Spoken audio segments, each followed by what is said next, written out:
Welcome back, my pals crew, for Chapter 2 of The Littles and the Lost Children. Now, if you remember, Chapter 1 ended with Tip accidentally bumping into Winky and Winky beginning to fall off the edge of the ledge. So, let's see what happens in today's chapter. We have a new guest reader. Let's see, what hints can I give you?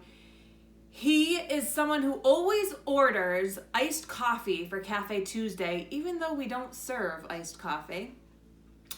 His office is on the B floor, and we always like to call him Mr. Wrong. Who could this be? Let's read and find out. Chapter 2. A big black bird swooped down toward Winky. "Croak," she called. At the same time, the bird's widespread wings gently brushed against Winky and pushed her back onto the rocky ledge. The bird landed. "Croak," she called again.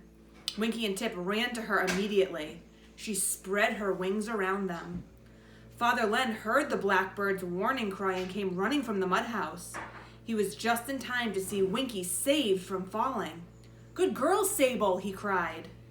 Sable was one of the animals that lived and worked with the small fries. They had found her when she was just a chick, about the time that Winky and Tip were born.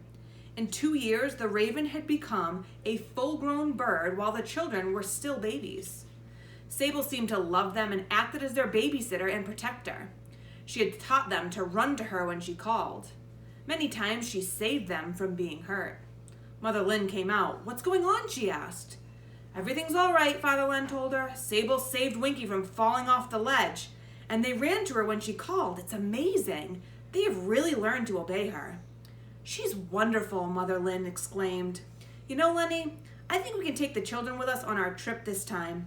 Sable can take care of them, and it's time they saw something of the Big Valley." Every year, Mr. and Mrs. Smallfry made a trip down to the Big Valley to trade their fabrics. They flew down aboard Sable, who had been trained to carry passengers. "Do you really think so?" said Father Len. "They're awfully young." He shook his head. "I don't know." "Take it away, Mr. Wright." "I think they'd be safer with us," said Mother Lynn. "It's so hard on Grandma and Granddad to leave the children with them," she smiled. "And besides, I miss them on the trips. They're so much fun."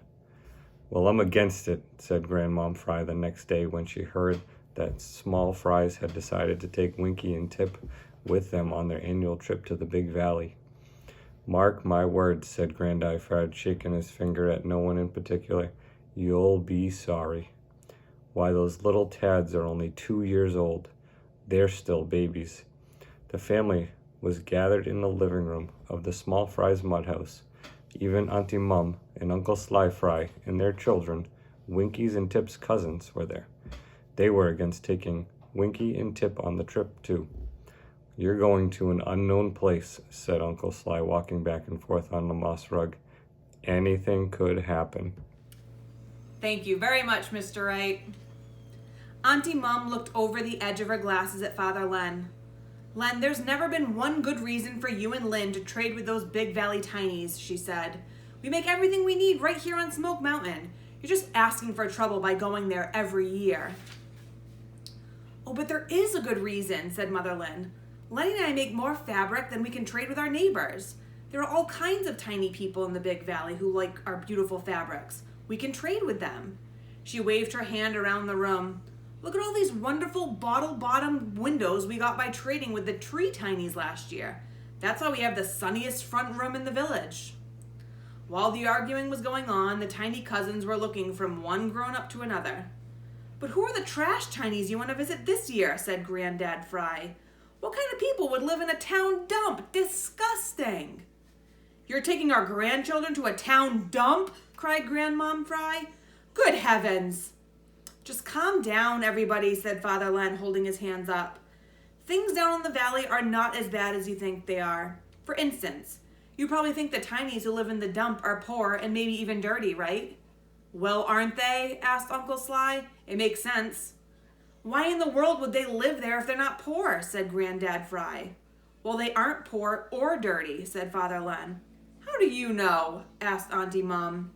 We heard from the Big Valley tiny people that they're probably the richest of all the tinies because of all the useful things big people are always throwing away, said Father Len. They've built a regular city under the trash, electric lights, running water, everything. Is that a fact? Said Uncle Sly. Nobody knows for sure because so few people have ever visited them, Father Len went on. But that's what everybody thinks. Oh, that's a fine kettle of fish, Granddad Fry raised his voice. You're not even sure, but you're willing to take the little Tads with you without really knowing. Suppose these tinies turn out to be desperately poor. Suppose they're robbers, cut in Auntie Mum. This is silly, said Mother Lynn, looking stern. We've been down to the Big Valley 3 years in a row, and all the tinies we've traded with were clean, honest, and nice.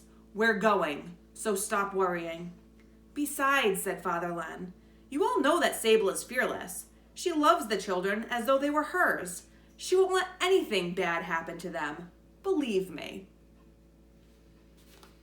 So, that is the end of chapter 2. What do you guys think? The name of our book is The Littles and the Lost Children. Do you think something bad's going to end up happening to the children? I guess we'll have to wait and see. Make sure you click on the Google form in our classroom and fill out the reading comprehension questions, and then there's a prediction for you to make as well. And I will see you guys next time for chapter 3. See you later.